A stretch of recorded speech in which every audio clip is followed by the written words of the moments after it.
La sombra de Baalgurat, una tubnovela escrita por Paul Contreras para Tiempo de Escribir. Capítulo 7. Creer es cuestión de método. Dolly detestaba la oficina en las mañanas de los viernes. Todo el mundo llegaba impregnado de un optimismo insulso que al lunes siguiente se habría transformado en un aburrimiento muy cercano a la miseria de espíritu. Ese desbalance terminaba siempre por afectar el ritmo de trabajo de la unidad de investigadores, al punto de solo ser medianamente efectivos de miércoles a viernes. Por cosas como estas es que este país no avanza, pensó a medida que ordenaba los documentos esparcidos en su escritorio e iba rechazando una tras otra las invitaciones para ir a tomar café y chismorrear sobre la vida de los demás compañeros de trabajo. Cuando finalmente tuvo todo en orden, revisó de nuevo los folios del caso del incendio en el centro. No había nada que sugiriera algo notable dentro de la primera fase de la investigación, más allá de las amenazas que el dueño del apartamento había hecho llegar a la oficina. En un país y una ciudad especialmente violenta como Bogotá, muchas de las investigaciones terminaban archivadas ante el aluvión de nuevos casos en los cuales trabajar. Pocos habían logrado una trascendencia mediática, y aquellos que permeaban la esfera legal y llegaban a los medios terminaban por obtener todos los recursos en personal y atención hasta opacar otros, llenando el archivo de causas inconclusas. Pero algunos casos, a pesar de tener toda la atención a lo largo de los años, seguían siendo enigmas, como el caso del asesino del centro. Revisó el expediente de Camilo Rojas y su declaración previa, a la cual no había estado asignada ni había estado presente durante el proceso. Según el documento, había estado recibiendo amenazas provenientes de personas interesadas en que su investigación sobre el culto de Baalgurat tuviera buen final. Pero, se preguntó, ¿qué habría encontrado aquel hombre para que alguien estuviera interesado en acabar con su vida? Todo apuntaba a aquella secta de locos, si existían aún. Pero no terminaba de entender qué había hecho Camilo para ganarse la atención de aquella secta, dado que sus declaraciones se limitaban estrictamente a describir las amenazas. Miró el reloj de pulsera. Eran las 11:30 am. Para poder irse a almorzar tranquila, decidió agregar sus notas a los folios oficiales y posteriormente dejar el caso nuevamente en manos de otro investigador y dedicarse a los que ya tenía asignados previamente. Marcó el número de Andrés mientras conectaba su auricular Bluetooth para poder enfocarse en la charla y olvidar el ruido ambiente del lugar. El primer intento se fue al buzón, pero insistió tercamente marcando de nuevo. «Buenos días, señor Chávez. Espero no incomodarle», dijo apenas sintió que alguien le contestó. «Buenos días. ¿A qué se debe esta llamada?» «Perdone usted, estoy muy ocupado», respondió Andrés. «No le quitaré mucho tiempo». Dolly tomó su lapicero anticipándose a una charla corta. «Ayer hablamos sobre las amenazas recibidas sobre el señor Rojas, ¿lo recuerda?» «Entiendo, pero creo que con lo de ayer ya quedó claro. No tengo nada más que agregar. Parece que hay gente dispuesta a matar a todos aquellos o a la gente que esté relacionada con el hallazgo arqueológico. Y más si tiene algo que ver con lo del asesino del centro, como parece». Dolly se enderezó en su puesto. «¿Qué acaba usted de decir?» «Lo que escuchó, oficial», replicó Andrés. «En esas fotos del sitio que nos llegaron hay varios símbolos que coinciden con los que dejaba el asesino del centro en sus víctimas. Ayer Ángela me hizo caer en cuenta de eso y yo creo que hay una relación entre los dos casos.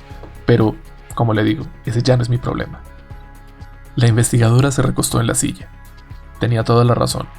Por algo habría dejado la policía, pensó tratando de no presionar para obtener más respuestas. «Eso que usted acaba de decirme puede cambiar toda la investigación en curso.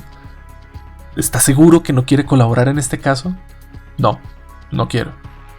La seca respuesta produjo un silencio incómodo. «Se trata de saber quién pudo atentar contra la vida de su amigo. Esto es importante». Andrés respondió de forma casi hostil. «Y para eso están ustedes, yo no. Hasta pronto, detective. Que tenga buen día». Dolly dejó el teléfono sobre el escritorio una vez que escuchó que la llamada se había cortado. Andrés tenía razón. No tenía obligación alguna de ayudarle con el caso.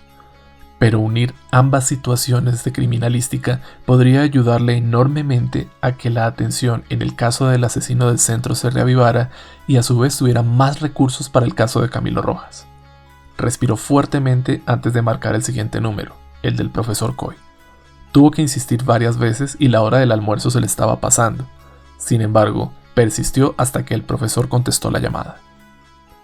Detective Angarita, qué bueno escucharle. La voz del profesor sonaba tranquila, idéntica al día anterior. ¿A qué debo esta llamada? Buenas tardes, profesor. Tengo serios motivos para pensar que el caso del señor Rojas y ese culto que usted está investigando está relacionado con el del asesino del centro, y quisiera discutir algunos detalles adicionales con usted. Verá usted, detective, respondió su interlocutor al otro lado de la línea.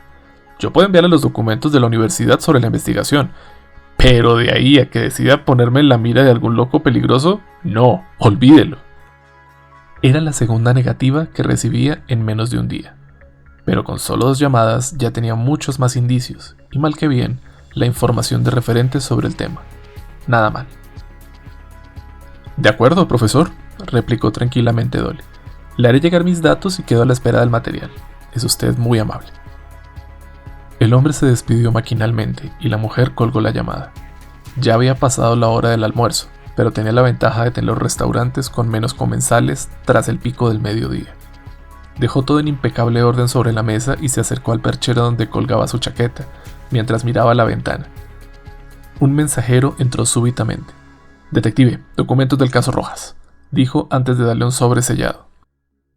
Dolly Angarita recibió el sobre y al ver que provenía de medicina legal se sentó nuevamente a leerlo, pero tras unas pocas líneas miró hacia la puerta. Se quedó inmóvil, el almuerzo olvidado, con nuevos pensamientos llenando su cabeza que ahora divagaba con la sorpresa de aquella noticia. 1.2 Ángela dejó las llaves del auto sobre la mesa en un acto reflejo. Estaba cansada. La conversación con Andrés aquella mañana, sumada a un día largo y lleno de estrés, ya le estaba pasando una larga factura, sobre todo a su espalda, que sentía llena de nudos, y a pinchazos en su cintura que venían repitiéndose como si fueran la alarma contra incendios de un local comercial en el que se viera obligada a permanecer por obligación hasta volverse un zumbido en su mente. Hizo algunos estiramientos apoyándose en la mesa del comedor y sacó a Cronos a pasear bajo la fría noche bogotana. El perro hizo rápidamente sus necesidades y marcó el camino de regreso a casa,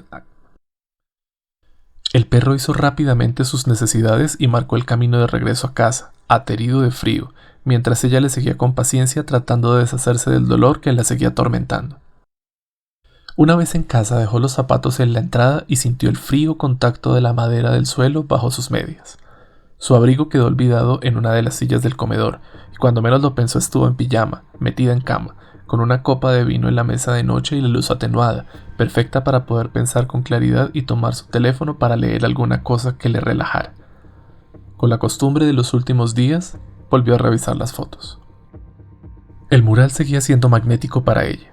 Primero, porque de alguna manera sabía que la clave de lo que estuviera buscando Camilo estaba en esas fotos. Por eso siguió mirando con calma, pero esta vez para ella. Llamar a Andrés ya no era una opción válida. Y lo entendía. En unos días su esposa estaría en el país y su tienda abriría al público, y todo volvería a ser como era antes de su regreso. Largos periodos de espera entre encuentro y encuentro, y menos aún sin el tercer integrante del grupo. Miró la foto desganadamente. Nuevamente notaba que aquel dragón estaba, por alguna razón, aferrándose al cielo en lugar de caer a tierra, la situación normal de cualquier apocalipsis, y tapaba el sol, haciendo que sus acólitos, sus heraldos y la gente que le seguía andaran en la oscuridad. Comenzó a ampliar la foto, notando que uno de los heraldos lloraba copiosamente lo que parecía ser sangre, mientras que el otro, la sangre que le brotaba de su vientre, se unía a las lágrimas hasta formar un río, que corría a los pies de la multitud. Sin mucho interés, miró las notas al margen de Camilo. La felicidad y el dolor no son equivalentes. No lo son porque la felicidad es momentánea, mientras que el dolor es permanente, al igual que la ira. Por eso, la ira y el dolor son uno solo, forman el licor que beberá la gente, que seguirá Balgurat, que emborrachará a las naciones, que hundirá en el sacrificio a la raza humana. Ángela botó el teléfono a un lado. Estaba empezando a parecerle ridícula aquella palabrería frenética de alguien que, al investigar todo aquello, seguro había traído la atención de fanáticos homicidas como al parecer era, bajo las apariencias, el famoso asesino del centro.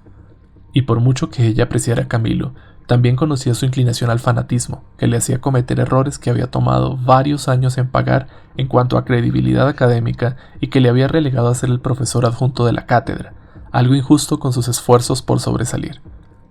Y la plaza que había merecido por su brillantez había sido ocupada por otro profesor, que ella suponía ahora debía ser el profesor Coy. lo suficiente para llenarle de rencor y terminar de opacar su razón con temas siniestros, como el de Balgurat. Encendió el televisor, pero pronto se dio cuenta de los programas de siempre. Incluso los canales de pago estaban en un momento en el que no despertaban su interés.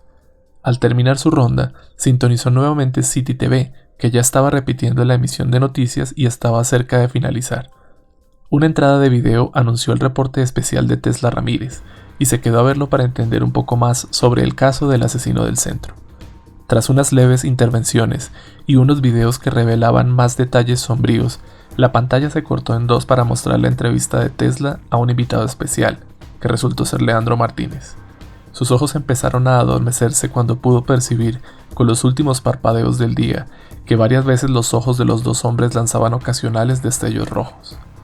Sin embargo, el cansancio le ganó y finalmente se sumergió en sueños confusos, en los que una inmensa sombra se estaba tragando su mundo, su mente y todo lo que su mirada abarcaba al horizonte.